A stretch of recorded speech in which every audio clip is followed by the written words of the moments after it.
Yo YouTube, j'espère que vous allez bien et que vous passez une bonne journée ou soirée. Et aujourd'hui on se retrouve pour une vidéo un peu spéciale que je vais appeler Enthusiast Talk. J'avais déjà fait en fait ce format lorsqu'on avait atteint les 1000 abonnés et le but ici est en fait de vous tenir au courant de ce qu'il se passe actuellement pour les sorties des nouveaux périphériques e-sport, mais surtout les souris et tapis de souris. La vidéo sera en deux parties et en premier lieu les sorties dont je n'avais pas parlé dans la précédente vidéo, ensuite des explications sur le retard des sorties comme la Xtrfy M42 Wireless et la Game Gear XM2W. Et nous finirons par des explications sur le système de group buy de Glorious Forge. Je voulais faire des vidéos en fait en format short dans un premier temps, mais en vrai j'ai trop de choses à dire pour une minute de vidéo. Et l'idée de faire un format tranquille où on parle de tout ça de façon régulière me plaisait plus au final. Si tu aimes ce contenu, tu peux tout d'abord lâcher un pouce bleu sous la vidéo pour me le faire savoir et en fait me montrer que tu veux que je continue ce format. Tu peux également t'abonner à la chaîne pour en savoir plus au sujet de toutes ces sorties et finalement tu peux nous rejoindre sur mon Discord où des salons sont réservés justement pour parler de tout cela entre passionnés. Bien, passons à la première rubrique. Les prochaines sorties donc. Je vais sûrement oublier des choses et on en parlera dans les prochaines éditions, ce n'est pas bien grave, donc n'hésite pas en fait à m'indiquer en commentaire ce que j'ai oublié.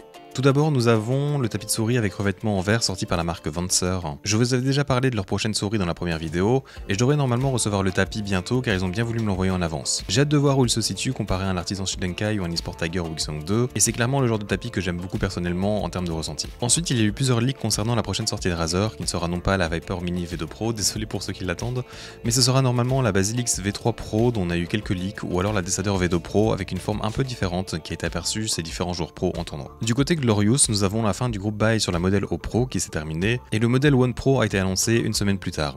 Il s'agit également en fait d'un groupe buy, un système dont on parlera dans la deuxième partie de la vidéo. La forme ainsi que les dimensions ont déjà été annoncées, je vous mets les images à l'écran et elle ressemblera en fait à une ATS mais en un peu plus longue, un peu comme ce que j'attends avec l'ATS Plus finalement. Et c'est donc une forme qui pour moi je pense pourrait me plaire énormément. Elle devrait normalement être disponible pour 99 € le 22 juin, donc aujourd'hui si la vidéo sort à cette date comme prévu. Et pour G-Wolf justement et sa ATS Plus, on a eu quelques images supplémentaires mais pas de date de sortie prévue pour le moment. Il y aura la version Ace et la version 4K. La Ace fait 46 grammes avec un capteur 3370 et la 4K ferait 52 grammes avec un capteur 3399, qui permettra donc d'utiliser les 4000 de pooling rate, ce qui marche dans pas mal de jeux finalement. En tout cas, moi quand j'avais testé sur Apex ça marchait. Je pense que cela dépendra aussi de votre configuration, de votre PC, etc. J'ai vraiment hâte pour celle-là du coup et j'espère que la qualité de fabrication sera présente parce qu'on sait que G-Wolf des fois il y a quelques problèmes. Au niveau de la souris développée par le revendeur américain Lethal Gaming Gear, le développement avance et la souris devrait certainement se trouver dans les alentours de 55 grammes. Pour Pat Smith, on a eu le premier visuel de leur nouveau tapis Accès Control qui devrait être en fait dans la fermeté X-Soft comme le First War et il a le potentiel en fait pour un tapis top tier niveau contrôle du coup. La marque Odin Gaming a décidé d'appeler son prochain tapis Andromeda, il sera normalement un concurrent direct à l'Artisan Zero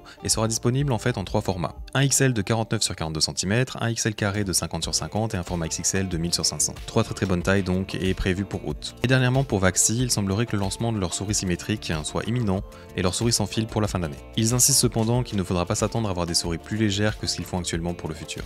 Bien, passons maintenant à la seconde partie de la vidéo. Tout d'abord, concernant la M42 Wireless de Xtrfy, les personnes l'ayant précommandé ont reçu un mail expliquant que la sortie de cette dernière avait été repoussée.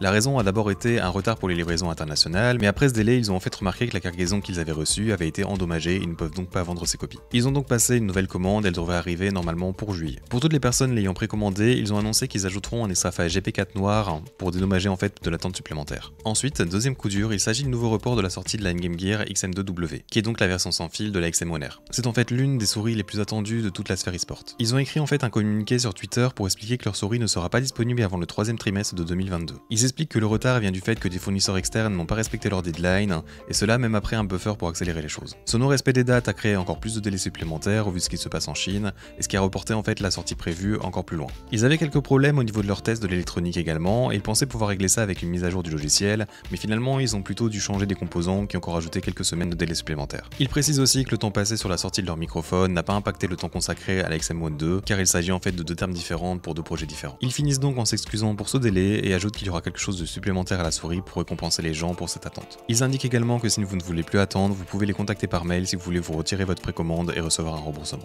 Pour la troisième info, nous parlerons de Glorious, qui a provoqué un petit drama avec l'annonce de la précommande de la série One Pro, très peu de temps après que plein de gens aient utilisé leur argent en fait pour précommander la modèle O Pro. Bien qu'il s'agisse de formes différentes et donc pas de la même souris s'adressant aux mêmes personnes, le problème ici est en fait de ne pas avoir eu d'informations à l'avance sur cette nouvelle souris étant donné que le peu de différence de temps qu'il y a eu entre les deux annonces. Cela a fait pas mal parler, on a d'ailleurs les deux reviewers américains Fresh Review et Boardsy qui ont fait une vidéo à son propos, vous devez sûrement les connaître. Si vous n'êtes pas au courant, en fait Glorious a lancé un système de group buy appelé Forge. En gros, ils annoncent un produit qui n'est pas totalement fini et les gens peuvent le précommander durant une durée limitée. Une fois cette période finie, ils finalisent le produit et commencent à le produire pour la quantité commandée. Des gens ont donc précommandé un modèle de souris et ne pourront pas mettre cet argent dans le deuxième sans possibilité d'être remboursé donc. Ils indiquent cependant que vous pouvez quand même renvoyer la souris prix après l'avoir reçu. Personnellement, je ne suis pas trop impacté d'un côté car je n'ai pas préco la modèle au Pro et je sais que je ne suis pas la meilleure cible pour cette forme. Mais par contre, la One Pro pourrait certainement me convenir. Par contre, là où je suis impacté, c'est que le système en fait n'est pas génial parce qu'en fait on précommande à l'aveugle des produits qui n'ont pas été testés au review et une fois que les gens les recevront, il n'y aura normalement plus moyen de les obtenir, ce qui rend ma review en fait obsolète car personne ne pourra acheter ce produit. Glorious a donc communiqué à ce propos sur leur forum d'ailleurs. En gros, ils expliquent la différence entre leur produit principal et ceux destinés à être vendus via le système de forge, comme je vous l'expliquais juste avant donc.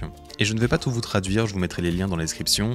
C'est plutôt intéressant si vous voulez savoir plus sur la production des produits d'ailleurs. Mais en gros, ils comparent ça à un modèle de vente comme Kickstarter et vont essayer de mettre en place en fait une roadmap publique pour permettre aux gens de prévoir leur achat. Car ils ont bien vu que beaucoup de personnes n'étaient pas contents avec ce qu'ils venaient de faire. Voilà, c'est tout pour cette édition, merci d'avoir regardé et n'oublie pas que si tu veux que je continue ce genre de vidéo un peu différente, il te suffit de lâcher un petit pouce bleu sous cette vidéo ou encore me l'indiquer en commentaire, merci d'avance. Tu peux bien évidemment aussi t'abonner à la chaîne, me suivre sur Twitter ou rejoindre mon Discord pour avoir encore plus d'informations sur ces sujets. Avec cela dit, je te souhaite de passer une excellente journée ou soirée, j'espère te revoir dans un futur proche et à bientôt.